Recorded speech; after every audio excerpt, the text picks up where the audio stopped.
Good afternoon. Welcome to another segment of the Jermaine Brown Sports Talk Show. Today is Friday, April the 10th, 2015. It's been a while since I did my last podcast or show or whatever you want to call it. I've just been busy doing some other things, but I really wanted to touch on what is going on right now in the NFL as far as the quarterbacks is concerned and the upcoming NFL draft and my views on who's going where, which quarterback, because it's really a two quarterback race. It's Mariota and it's Jameis Winston, okay? And I'm going to touch on some quarterbacks around the NFL as well. But let me start this off by saying Jameis Winston is going number one to Tampa Bay. That is pretty much a certainty. I'm 99.9% certain he's going to Tampa Bay number one because for a number of reasons. Number one, Tampa Bay needs a quarterback. Okay? And Mariota and Winston, they're good quarterbacks. Okay? But they do play two different styles. Their games don't complement one another. In other words, think of it this way. Tampa Bay plays a more conservative, throw the ball down the field, run the ball type of attack. And even though Mariota is great with running the ball, they can run the ball with Mariota, but Mariota doesn't have the arm strength that, say, Jameis Winston does. Mariota doesn't run listen, and I hate using labels and stuff because, to me, quarterbacking is quarterbacking, regardless which label you want to use, pro style, spread, because the spread offense is very common in the NFL. The media wants to make it look like, no, there's only really one offense, and that's the pro style offense. But in actuality, 90% of your teams really run the spread or some version of the spread. Okay? The read option is just a version of the spread, folks. The pistol offense is a version of the spread. Okay, it's got different types of spread. The West Coast offense is a version of the spread offense. It's a spread offense. So spread offense has been around for a while. But the media wants to make it look like that no, only pro-style type offenses are in the NFL. But that's not really the case. The case is that there are different type of offenses. So it all just depends on which offense you prefer to run. Now, the thing with Winston is this. Winston can run the spread offense, but he can also run the traditional pro-style offense. And that's what makes Winston attractive, okay? If you see, Winston is great coming off that first read to the second read, maybe even going to a third read. Okay, he's more likely to stay in the pocket and throw the football more so than Mariota. With Mariota, after that first read, he'll mostly put the ball down and run because he's not really great going to his second or third reads. Now, that being said, but they both can be very successful. But one has issues on the field, the other one has issues off the field. And I understand everybody's concern, and I'm going to be honest. That whole thing with Winston with the ketchup the ketchup cup, and with the Burger King, putting soda in the ketchup cup bothers me as well. I'll be right back. Welcome back. I apologize about that. Someone came in and I had to deal with that. Now, so Mariota, he's great as far as, going to his first read. He's excellent at that. He can run, he can do a lot of things, but he cannot really do what Jameis Winston can do, folks. So this is what I'm saying to Tampa Bay. Depending on the offense you want to run will tell you the quarterback you get. If you want to run a read option spread type of, where we basically having the quarterback keep and all that stuff, then Mariota is the better quarterback for you. But if you want to run a more traditional, quote-unquote, traditional offense, the way the media likes to say traditional offense, then Winston is more... See, Winston, there's fewer errors about him on the field. I understand about his 18 interceptions, but folks, let me explain something to you. Okay? Let me explain something to you about that. If Winston did not have the accusations off the field, those 18 interceptions, nobody would even hardly be mentioning it. But the fact that you take into account the accusations off the field, like I said, there's really two accusations that really bother me. or not accusations, there's two incidents that really bother me. The rape allegation, it doesn't bother me so much because I don't believe he raped the woman. That being said, there was two incidents that he actually did that really bothered me. Incident number one was the ketchup cup with putting soda in a ketchup cup for a Burger King. Do you realize how small a ketchup cup is? How tiny that is? So for you to put soda in there, you're drinking out of that, you really got to, I don't know the mindset of somebody who do that. And I would love to ask him what was going through his mind as he was doing that. You know, I would love to ask him some questions, but I don't have that benefit. But that's one thing that really bothers me. And then thinking more on it, after you get, you know, the whole thing with the rape allegation and stuff like that, and you got all this working against you, for you to jump up on a table at a student meeting or whatever it was at your school and you started shouting, you know, profanities, you know, about women's, you know, body parts and stuff and talking about, I mean, really? I mean, how dumb can you be? Those were two things that really bothered me. Those two things really stand out in my mind. And those two things would give me pause in dealing with a Jameis Winston. But at the end of the day, folks, teams is going to be judged and coaches is going to be judged on how many games did you win. You want to know why a lot of coaches get fired, folks? They didn't win enough games. But I ran a clean program. Yes, but how many games did you win? Yeah, but my kids graduated. Yes, but how many games did you win? Or if you're in the NFL, none of my players got in trouble off the field. Yes, but how many games did you win? Because at the end of the day, even an idiot like Woody Johnson, and, you know, that's my owner, you know, for the Jets, but he's an idiot. Even he said, we're in the win business. So when you're not winning games, folks, you're subject to getting fired. That's the reality. So if I have to win games, if I'm Lovie Smith, and this is the way I have to look at it, if I'm Lovie Smith and I have to win games, who gives me a better chance of winning games? Whose game translate over to the NFL better? Winston's or Mariota's? Folks, that's not hard. I understand about Winston off the field, but guess what? Tampa Bay, listen, let me explain something to you. Everybody wants to say, Ryan Leaf, Peyton Manning.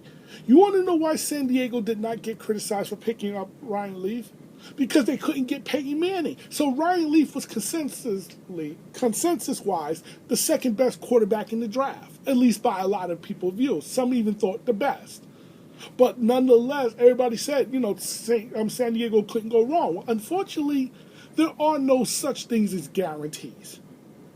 Especially when it comes to draft picks. The only guarantee is there are no guarantees.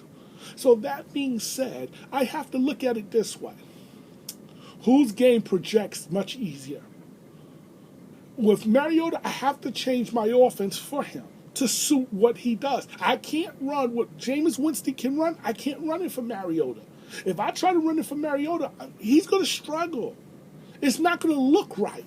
Look at what's going on with RG3, folks. Mariota and RG3 are the same quarterbacks. Be not deceived. Their names may be different, but they play the game the same way. And they come out of the same type of system. One came out of Baylor, the other one came out of Oregon, but they run pretty much the same system. And if you notice, RG3 is having trouble standing back there and going through progressions because that's not something that he's accustomed to doing.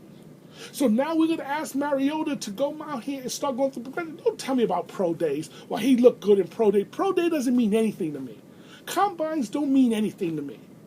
The only thing I'm concerned about pro days and combines is two things. Number one, did you show up out of shape? If you showed up out of shape, that bothers me. And when I mean out of shape, I'm talking about if you showed up overweight as far as heavier than fat, you know, over what you play during your playing days, that bothers me. The second thing that bothers me is if the thing I'm looking for is, are you showing up with drugs in your system? And I'm talking about marijuana, you know, because not that I have anything against marijuana. Personally, I don't. But the league does, okay? And the league still suspend players over that. So if that's the case, why are you showing up to a combine or pro day with drugs in your system? You got to be crazy because you do know you're going to be drug tested. So if a player did that, I'm really going to discount him. That's when I take the pro day and combine. I say, I don't care about all that other stuff, throwing the ball on pro day, throwing the ball on combine, because why? You're not playing against any defenders. So at the end of the day, no. I'm going to go by what I saw with my own two eyes, as they call it, the eyeball test. And what I saw the 12 weeks during the season, Mariota was good, but Winston, even though he really he threw a lot of interceptions, a lot of it, to me, his fault, but he's the better quarterback, folks. His game translates a lot easier to the NFL. That's just the reality. So if I'm Lovie Smith, I can't take the chance that Mariota is going to be better than Winston. He may end up being the better quarterback, but I can't take that chance. Because if I guess wrong, I'm going to get fired. I'm going to get fired if I guess wrong. If I bring in Mariota and he struggles, I'm going to get fired. I'm going to get fired if Winston struggles. But who is more likely to struggle? That's the question. Who's more likely? Winston is more likely to fail off the field, folks, than on it. That's the truth. Winston is more likely to make mistakes off the field. That's where you got to be concerned with Winston. As far as on the field, folks, he's as smart as Peyton Manning, Tom Brady, and all them boys. He's a savant. Okay, that boy is smart. He gets it on the field. Off the field, well, it is what it is. So, hey, listen, if you're Tampa, you know what you got to do. Go do the right thing. You go and announce Jameis Winston is your number one pick. Go and move on. Matter of fact, I would even go and look to go ahead and just sign him even before the draft. Why is that? Because, first of all, what you want to do is get rid of negative you want to get rid of negative feelings and negative accusations against Winston, because as long as you don't commit to Winston, or the longer you wait to commit to Winston, then the articles come out. Because remember, there's a lot of people in the media who do not want Winston to succeed. A lot of people in the media don't like Jameis Winston. That's the truth of the matter. Okay? And a lot of people in the media would enjoy seeing his fail. So anytime you fail to immediately commit to him, they're having second thoughts. They'll put negative articles out there just to stir up controversy and stories, even if they're not true. So the way you nip that in the bud, just simply say, Winston is my guy, boom, here we go. I'm not even waiting until the draft. Because at the end of the day, we all know that this is where Tampa Bay is going anyway. So there's no reason to wait. There's no reason to wait, folks. Go and make your move, and then boom, do what you got to do. That being said, there's another quarterback. Well, before I get to this other quarterback, let me talk about Mariota for a second, because I really want to concentrate on him. A friend of mine asked me, am I excited about this year's draft? And I said yes and no. Yes, in the sense, I want to know where Mariota is going. No, in the sense, it's the same as last year's draft. See, last year's draft, folks, was really all about Johnny Manziel. Where was Johnny Manziel going? That was the story of last year's draft. The story of this year's draft is, where is Manziel going? Because, first of all, the number one pick is a lock to Winston. So let's take the number one pick out of it. That's not the story. The story is, where is Mariota going to fall into? Is he going to be the number 2 pick, or is he going to fall past the number 2? Now, right now, currently, Tennessee owns the number 2. And I'm going to say this to Tennessee. I understand Mariota may not be your cup of tea because, Ken Wisenhunt wants to play a certain style. But the reality is, you're in a league, folks, that need quarterback. Okay? Every division has at least one franchise guy as the quarterback. And if you're going to compete consistently and win in that division, you better have yourself a franchise quarterback. Okay? Let's look at the AFC South. The AFC South features Indianapolis, Houston, Tennessee, Jacksonville. Those 4 teams. Tennessee, no franchise quarterback. Jacksonville, still too early to determine if they have a franchise quarterback. Houston, no franchise quarterback. Indianapolis, franchise quarterback. Matter of fact, they went from Peyton Manning to Andrew Luck. Notice that Indianapolis won the last 2 years they won the division title. Do you think there's a mere coincidence in this, folks? So if you're going to be competing against Indianapolis, you can talk about strengthening your defense, strengthening your running game, doing this, that, and the other. And that's all well and good. But until you get an answer at the most pivotal position in sports, folks, if not in all in the NFL, you're not going to win. Because let me explain something to you about the NFL, folks. See, the NFL, like the NBA, the NFL, the quarterbacks is like the point guard of the NBA. You can hide a bad center. You can hide a bad power forward. I'm talking about right now NBA. You can hide a bad center. You can hide a bad power forward. You can even hide a bad shooting guard. You can even hide a bad small forward. You can't hide a bad point guard. Okay? He's the one who handles the rock. He's the one who handles the ball. You can't hide a bad point guard. In the NFL, you could hide a bad offensive lineman. You could hide a bad defensive lineman. You could hide a bad running back. You could hide a bad wide receiver. You could hide a bad cornerback. You could hide a bad safety. But what's the one position you cannot hide, folks? A bad quarterback. Ask Arizona how that worked out. Arizona had a team, folks, that could have went far in last year's postseason. But the problem is they had a fourth stringer quarterback in their team because the others went down with injuries. They was at the bottom of the barrel. You can't hide bad quarterback play, folks. You just cannot. The best you can do is somewhat mask over it, but it's going to still rear its ugly head. You can't hide it because good teams is going to force your bad quarterback to make plays. So when I look at it, I'm sitting here like, okay, you're Tennessee. You're sitting in the AFC South. You got to deal with Indianapolis and a young Andrew Luck. Andrew Luck is not going nowhere for the next 10 years. So if you're going to consistently compete with them, you need a franchise quarterback too. And guess what? Zach Meckenberg, I'm not going to put my career, if I am Ken Wisenhunt, on the line for Zach Meckenberg. I can't do it. I can't justify it. So I'm like this. You draft Mariota. Even if he's not your cup of tea, you just tailor the offense to him. Now, there's only one way I will not draft Mariota if I'm Tennessee. And there's a report that San Diego could be trading Phillip Rivers. If that is the case, I'll take Phillip Rivers and I'll give them Mariota. Phillip Rivers is the only quarterback, folks, that I would actually that could be available that's worthy of me giving up that number 2 pick for. I'm not doing it for Jay Cutler. Ain't happening. So I would tell the Bears thanks, but no thanks. I'm not doing it for Jay Cutler. And I am certainly not doing it for Sam Bradford.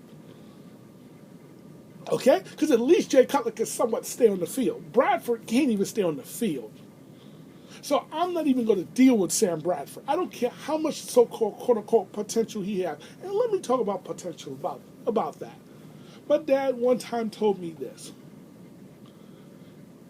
It's okay to talk about potential the first year, the second year, the third year, even the fourth year. But after the fourth year, we should not be using the word potential anymore with a player. You've either reached your potential or this is what you are. Okay? So that means it shouldn't take long for a great player to reach their potential. If it's taking long, then this is what they are. Okay? So you just got to understand that. This is what they are. Now, let me transition over to another quarterback. And see, and I'm going to tell you this, folks. Let's look at what's going on there in Cleveland. Because it's being reported that Cleveland is offering picks for any type of real quarterback. They offered picks for Sam Bradford. But St. Louis correctly and rightfully said no. Because why? You didn't have a quarterback to offer them. So, and St. Louis needs a quarterback. So I'm not going to trade Sam Bradford to Cleveland to get what? Maybe a pick or two, but if I don't have a quarterback, it doesn't help me. So they tried to offer a pick or two for Sam Bradford. That didn't work out. Now it's being reported that, hey, they're trying to do it now to get Menzel. Not Menzel, sorry, to get Mariota. And so, but wait a minute. Didn't they just draft Johnny Menzel last year in the draft? With their in the first round? Yes. Now, here's why I have a problem, folks, with owners getting involved. Unless that owner is called Jerry Jones, I don't like owners getting involved. See, matter of fact, I saw a show one time where a guy went into it, it might have been a movie actually, excuse me, where a guy went into the jailhouse to say, Sheriff, I'm very upset with this, that, and the other, this ticket, this is not fair, I want to speak to the judge. So the sheriff goes, okay, hold on, I'll be right back, okay?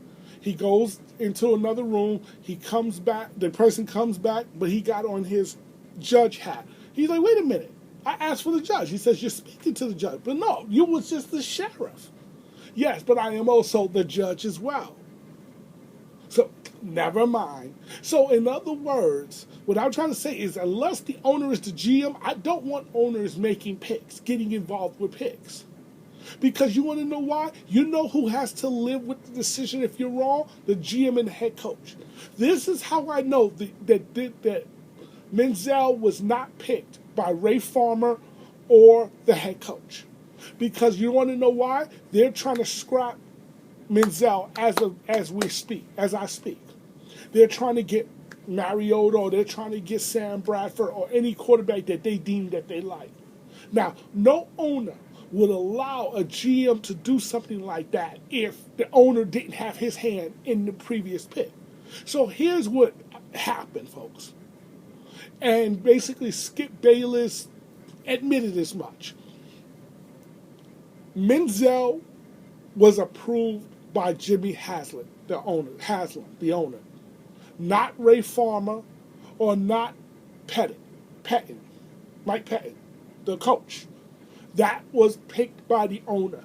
And because Menzel had a disastrous season by all accounts, the owner basically said, fix my mistake. This is why, even though they drafted Menzel in the first round last year, this GM is allowed to scrap, because think about it, if this was the GM's call, was to draft Menzel, and that he's talking about now getting rid of Menzel for Mariota or Sam Bradford, any owner with any common sense would say, you don't know what you're doing, you're fired. Because I'm not going to allow you to draft two quarterbacks in the first round in consecutive years.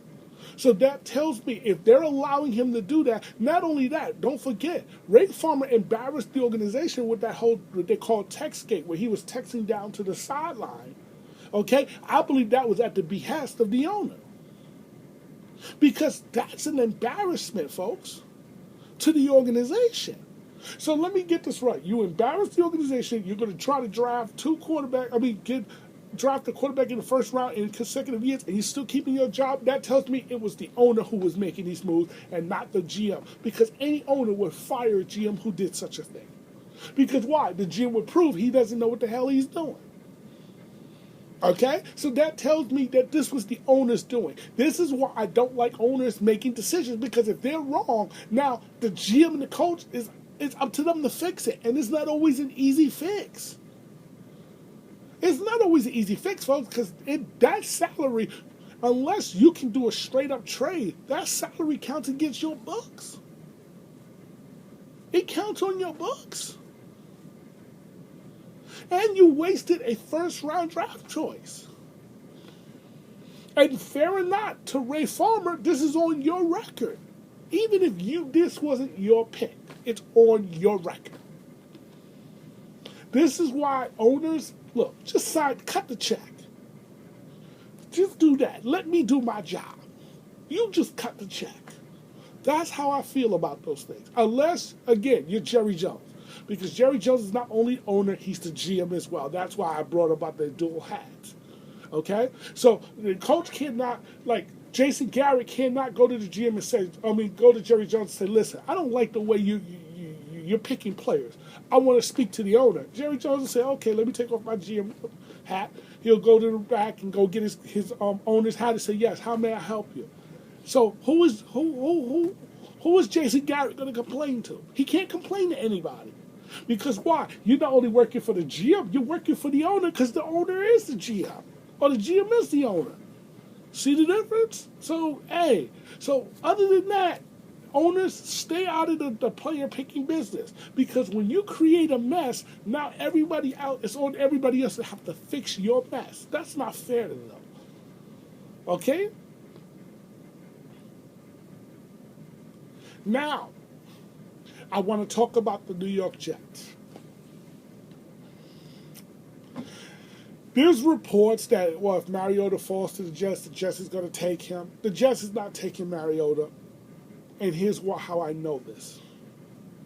If the Jets were serious in Mariota, they would have done a number of things. Number one, when Mariota had his pro day, folks, Todd Bowles and the offensive coordinator, Chan Gailey, would have showed up to the man's pro day. The fact that the man didn't show up to his pro day means this says a lot. Even Gil Brandt, who is a one-time scout for the Dallas Cowboys, says it means something when the coach shows up to one's pro day. He confirmed what I suspected. Okay? The only coach who showed up to Marcus Mariota's pro day was Ken Wisenhunt. Now, maybe Ken Wisenhunt was doing this as a bluff or whatever, or whether he was truly interested, whatever. It doesn't really matter. The whole fact of the matter is he showed up. So if I'm Marcus Mariota, I'm focusing on Tennessee until no otherwise. Tennessee is where I'm focusing on. That being said, you fall past Tennessee, the Jets is not going to get you because why? Todd Bowles didn't show up to your pro day. That's number one. Here's the second reason why I say don't look for him to come to New York. Todd Bowles is friends with Bruce Arians. Bruce Arians told you how he feels about those system quarterbacks, those spread type quarterback like RG3, like Colin Kaepernick, like Mariota, and to a lesser extent Russell Wilson. He has no regard for it. He says that's not quarterbacking. Now, he'll at least give Russell Wilson a nod by saying he's a superstar at it. That means he's the best at it. So he gives him that nod, but he has little respect for that type of offense. So therefore, if Todd Bowles, who is good friends with Bruce Arians, remember, friends think alike.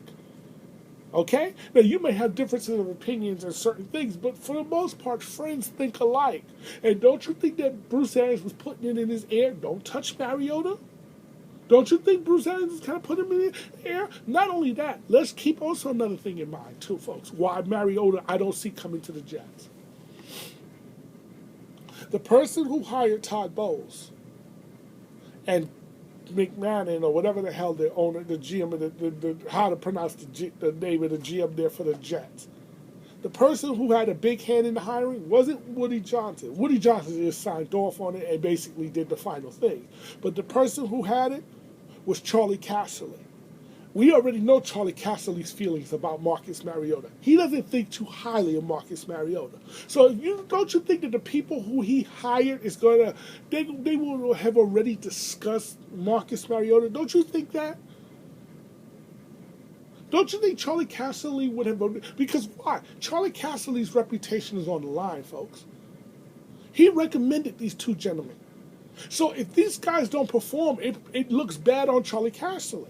So if you don't think that Charlie Casserly was gonna know these guys' feelings about Marcus Mariota and they know his feelings about Marcus Mariota before he signed off on hiring them? I would think so. So just by those facts, I don't see Mariota here in New York. Sorry, New York Jet fans, but that's just the way it is. So right now you're looking at Geno Smith and Ryan Fitzpatrick. That's your quarterbacks as of right now. I want to thank you for watching another segment of the Jermaine Brown Sports Talk Show. Take care.